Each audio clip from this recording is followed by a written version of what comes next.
Bismillahirrahmanirrahim. Alhamdulillahirabbil alamin. Assalatu wassalamu ala asyrafil anbiya wal mursalin sayyidina wa maulana Muhammadin wa ala alihi wa sahbihi ajma'in. Subhanaka la ilma lana illa ma 'allamtana innaka antal alimul hakim. Wa tub 'alaina innaka antat tawwabur rahim. Qala rabbi shrah li sadri wa yassir li amri wahlul 'uqdatam min lisani yafqahu qawli. Amma ba'd. Qala al-musannif rahimahullahu ta'ala wa nafa'ana bihi wa bi 'ulumihi fid dharain amin ya rabbal alamin. Faslun fi zakati, masih membahas zakat. Wa tajibu an-niyatu fi jami'i anwa'iz zakati ba'dal ifrazi. Wajib niat zakat di semua zakat, mau itu zakat mal ataupun zakat fitrah, maka wajib niat ba'dal ifrazi, setelah keluar. Nah, ini khilaf, apakah niatnya itu sudah di luar rumah ataukah ketika di dalam rumah. Kalau di sini dikatakan ba'dal ifrazi, setelah keluar daripada rumah, di situ dianjurkan untuk niat. Qala ar-Ramli fi Nihayah, Imam Ramli di kitab Nihayah mengatakan walau azala miqdar zakati wa nawa indal azli jaza.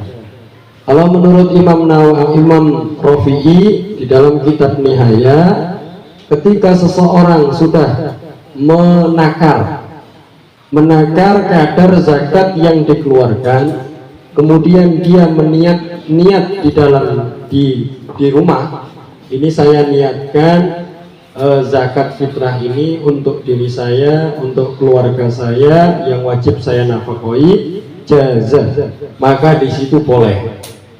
Jadi intinya wajib niat. Intinya wajib niat.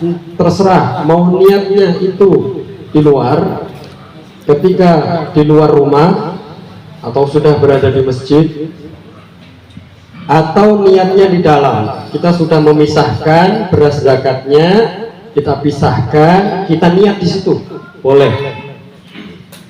Karena di situ wajib niat. Nah, untuk kita serahkan ke panitia, karena zaman sekarang ada panitia zakat. Zaman sekarang ada panitia zakat. Nah, panitia zakat di situ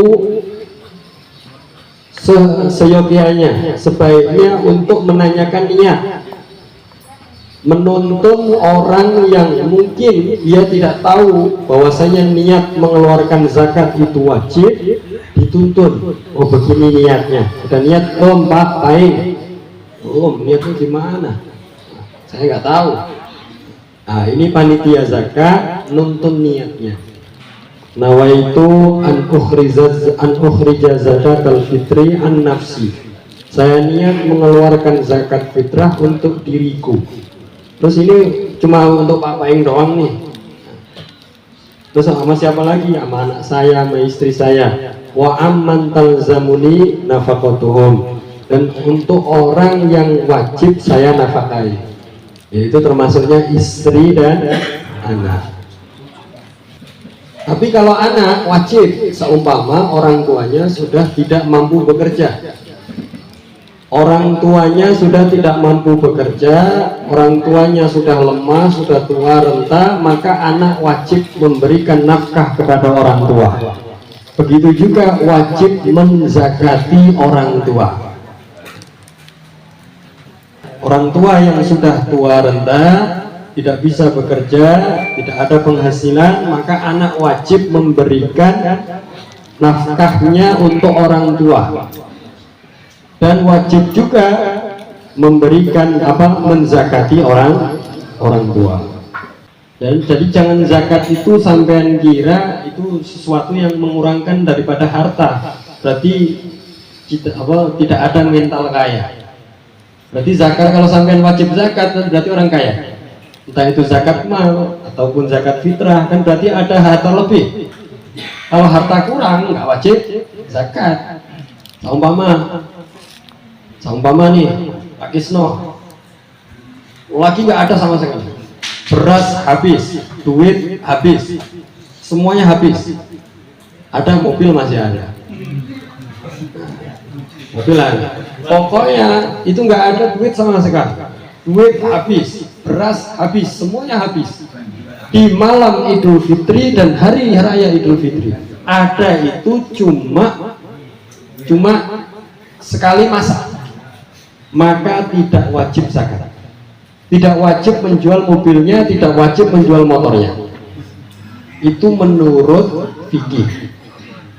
Menurut fikih tidak wajib menjual-jual, itu nggak wajib, karena fikih sangat menghargai harta setiap orang yang dimiliki.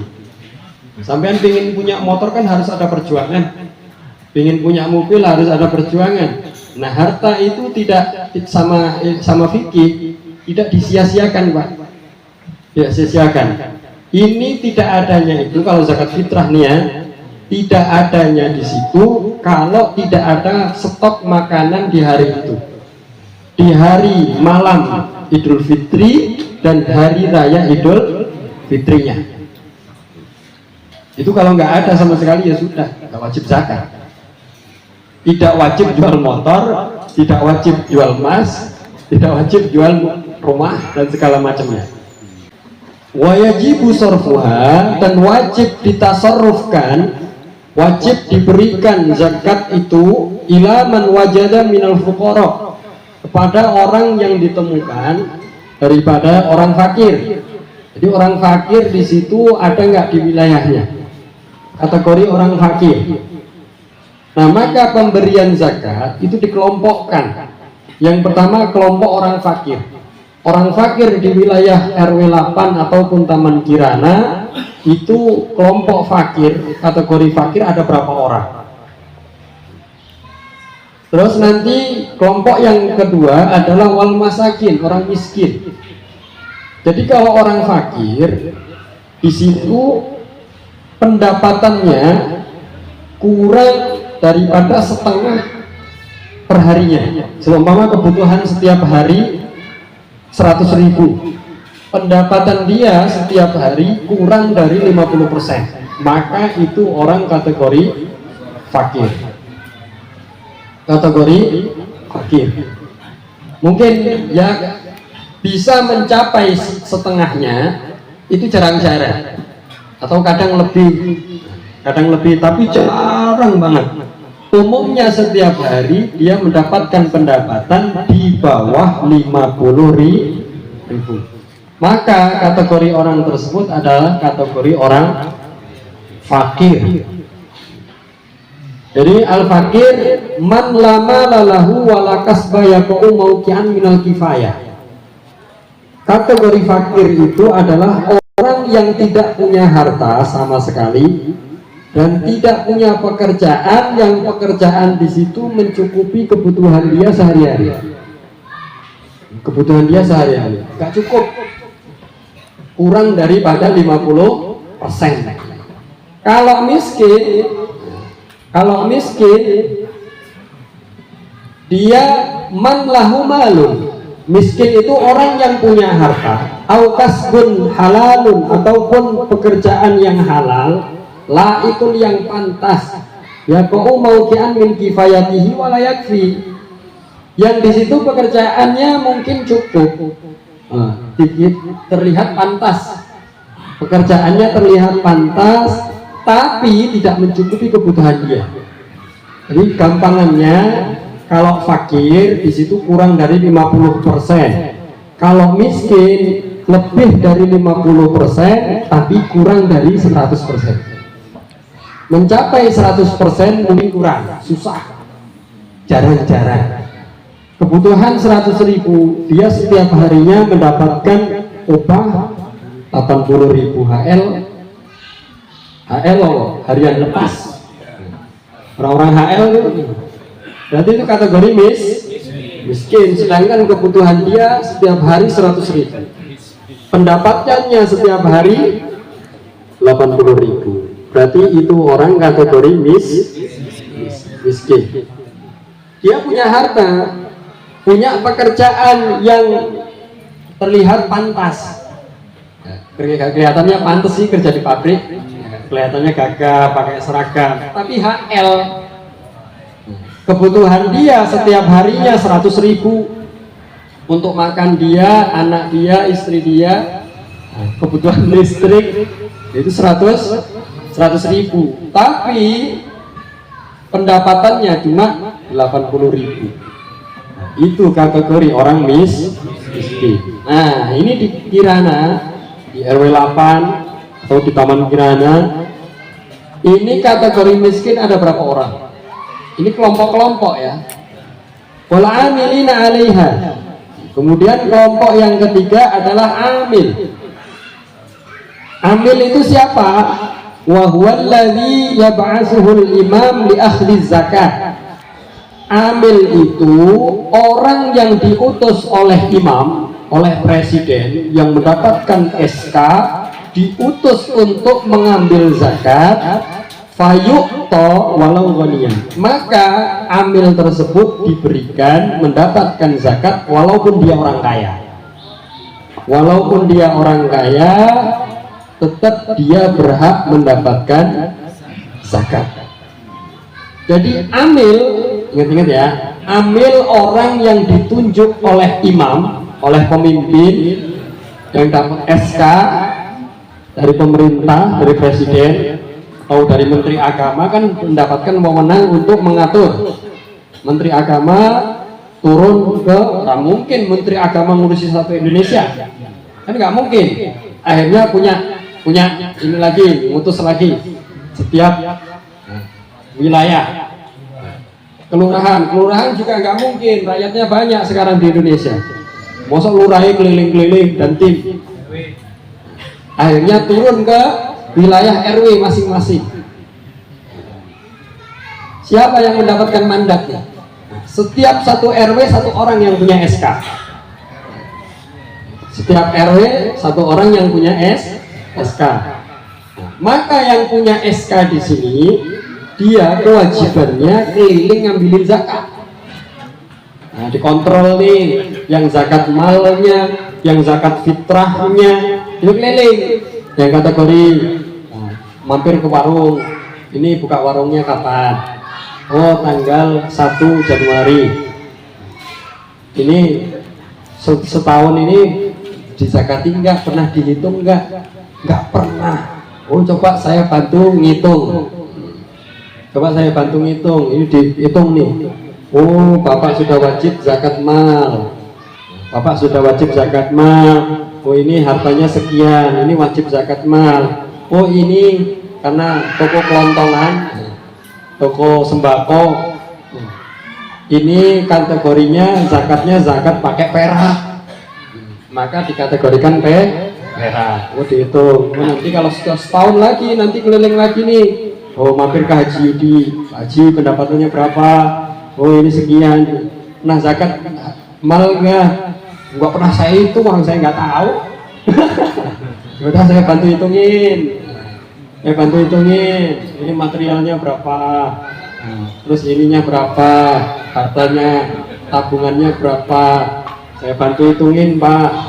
Oh, ini kategorinya emas nih. Masuk kelompoknya wajibnya emas. Oh, ini keluarin ini, pokoknya terang-terangan. Di situ bisa dihitung secara langsung dan pengeluarannya berapa. Enak atau begitu? Enggak amil kok mek jegang. Itu bukan amil. Nah, amil membentuk tim kan otomatis. Kalau beras nggak mungkin. Kalau kita ngambilin beras, amilnya sendirian, patah lehernya, Pak. Manggul-manggul atau narikin gerobak sendirian.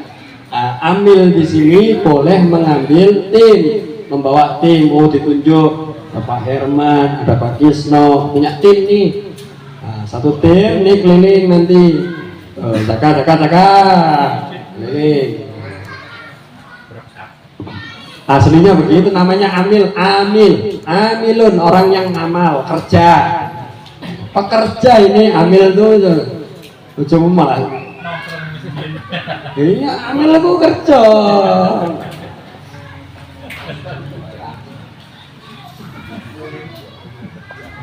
Ini tugasnya amil, mengambil zakat dan memberikan zakat, membagi zakat. Walaupun dia orang kaya, dia berhak berikan zakat. Sampai sini paham? Orang paham nemen. Makanya saya pelan-pelan nih jelasin nih, orang takon-takon tiap tahun. Nah, amil. Nah, terus otomatis orang yang bekerja ini mendapatkan bagian kayak orang-orang nih timnya Pak Gandhi yang tidak punya SK nih.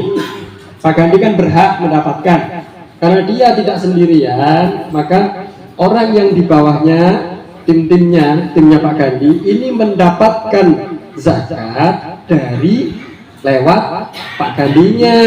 Nggak bisa Pak Herman langsung ngambil, ini jatah saya ya, nggak bisa. Nah, nggak bisa, harus lewat Gandhi karena yang punya SK siapa? Iya, harus begitu baru turun. Oh ini yaudah nih saya ngambil. Nah, kan dibagi seumpama nih ya, seumpama di Kirana itu cuma ada kategori 3 Pak, fakir, miskin, amil. Maka harta ini dibagi 3. Hartanya dibagi 3. Beras kek atau duit kek atau apa kek itu dibagi 3. Yang sepertiga itu jatahnya orang fakir. Yang sepertiga jatahnya orang miskin. Yang sepertiga jatahnya amil dan timnya. Wah, seger orang. Waras aku ya.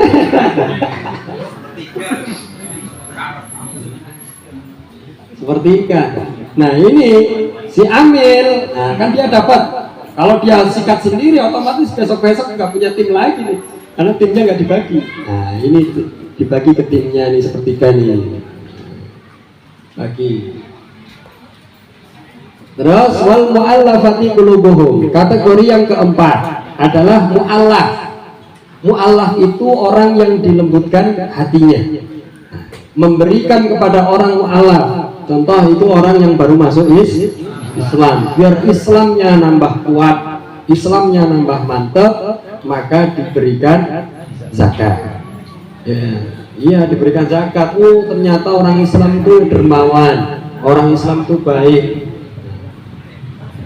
Kalau otomatis orang mu'allaf di situ, biasanya umumnya yang kita ketahui orang mu'allaf dia biasanya sudah di-cut dari kakak keluarganya.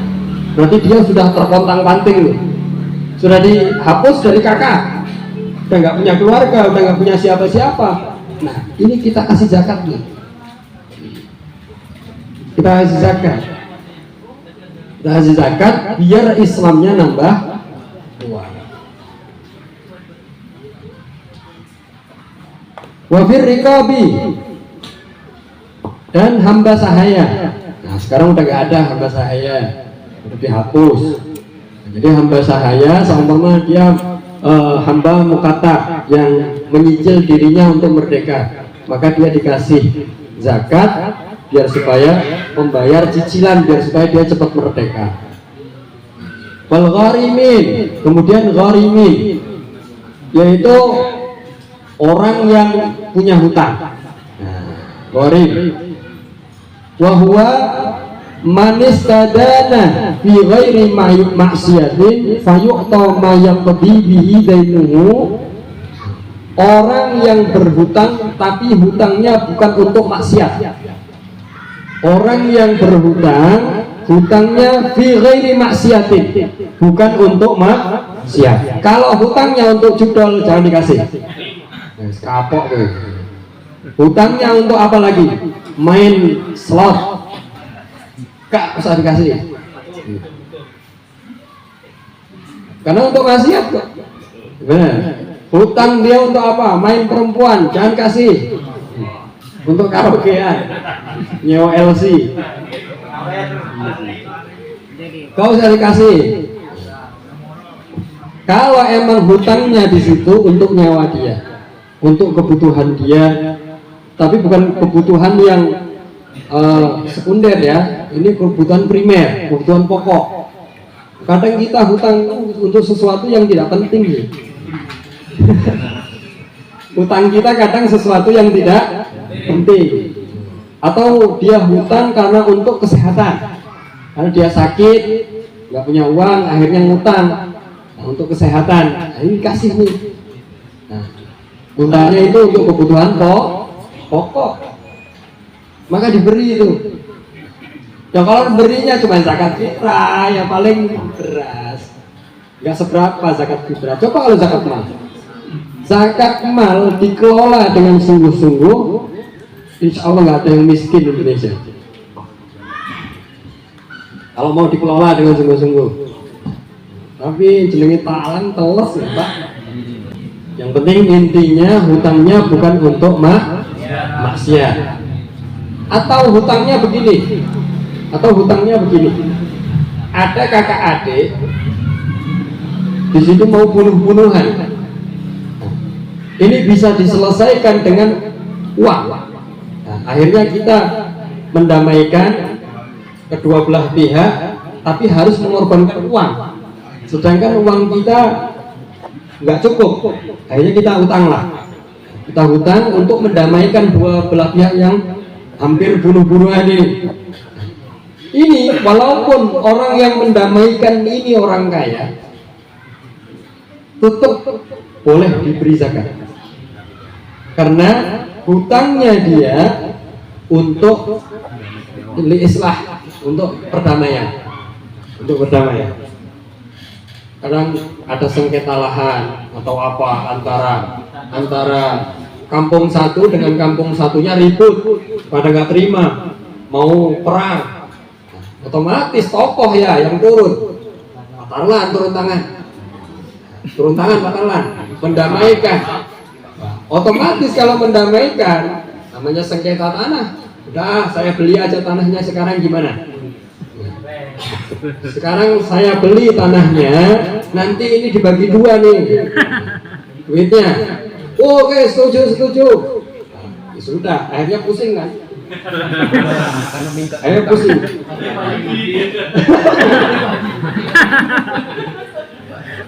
Duitnya kurang. Gimana? Udahlah. Bismillah aja lah dah. Akhirnya ngutang ke Pak Yudi.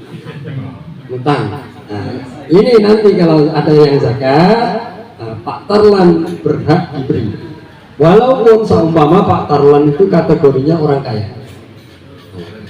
Ingat Pak Iman.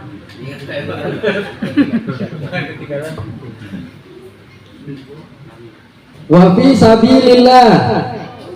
Nah, sekarang kategori yang keberapa ini?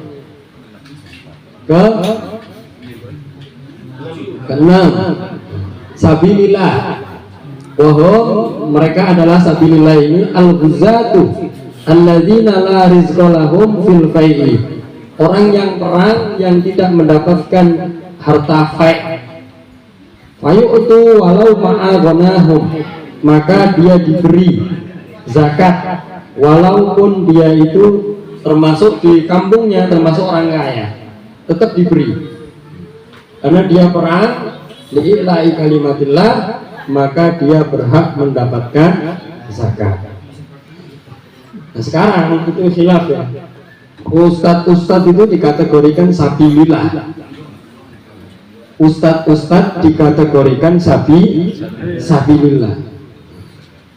Itu terjemahan gimana? Kalau guru saya nggak mau nerima karena bukan sabilillah. Dan makanya beliau wasiat siro santriku ojo nrimo zakat karena itu tuh hakmu. Zakat itu ngomong fakir miskin. Nah ustadznya susah berarti kategori fakir atau miskin gitu aja. Ustadznya fakir, ustadznya miskin. Makanya nih ini tim zakat nih ya, saya dikasih tuh sabilillah, saya terima, ini ngelekake. Ini meneng wae ya, coba ngomong-ngomong. Sampean meneng wae. Aku ngelekake karena saya megang teguh wasiatnya guru. Saya nggak berani, walaupun saya nggak punya duit belas, tetap saya nggak mau nerima. Kalau ada sabilillah, saya terima dulu diem. Wongin lunga, siapa nih yang kira-kira pantas nih, saya kasih lagi. Saya nggak mau, nggak berani ambil duit zakat. Jadi daripada sampai ngerjain itu, mending nggak usah dikasih. Tahun depan nggak usah dikasih.